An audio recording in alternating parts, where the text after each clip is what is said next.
Okay, in this video, I am going to show you about dashed patterns, lines, drawing lines, and line color, and using the basic shape. So we're going to go into basic and come down here and find our hearts. And I'm going to select this scalloped heart here, and I'm going to select the regular heart here. Now, for working, I find that once I get my images that I like to get them a little bit larger to work with, I'll get them all figured out the way I want them to be, and then I will resize them down to the size that I want them. So the first thing we're going to do is work with this solid heart here, and I'm going to right click on that and go into the properties. You can also have selected the properties from this icon here. I'm going to go down here and make it a dashed pattern instead of a solid line. So I'm going to go down and choose this one here. And I don't want it to be a cut line. I actually want to be able to draw that so it'll look like stitching on my heart. So I'll change it to a draw line, and that is going to tell the machine that you're going to be using the pen and drawing that as opposed to making it a cut line.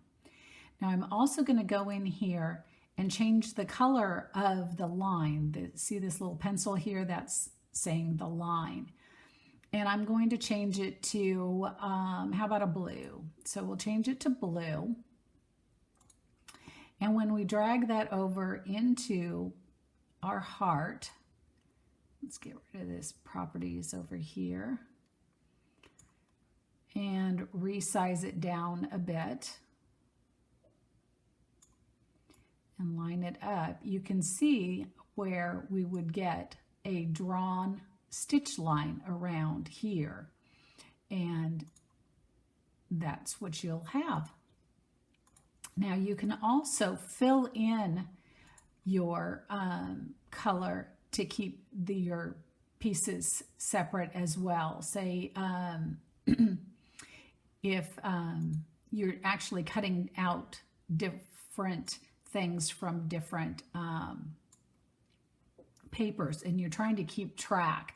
So you want this out of yellow. So you could go in and you could do the properties and change this to yellow, and then go over here and select this one and change the inside to lavender. So then you would know as you're working what they're going to be. And then when you're layering, then you would see what it looks like on.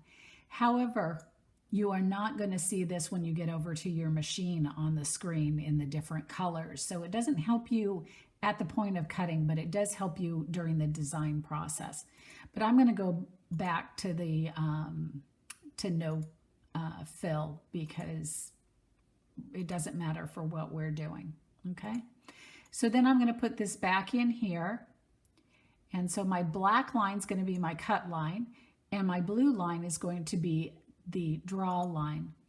And I can then nudge this down a little bit so I've got it just in line the way I want it. I can then select both of them and group them together so that they will move as one, which is good. I won't accidentally separate them when I pull them over. So then here I will come up and give it a title of heart. Or maybe to make it even more obvious, I would say stitched heart. And then again, I would say download. Right click, save link as, and then save that in my folder of class folder and hit close.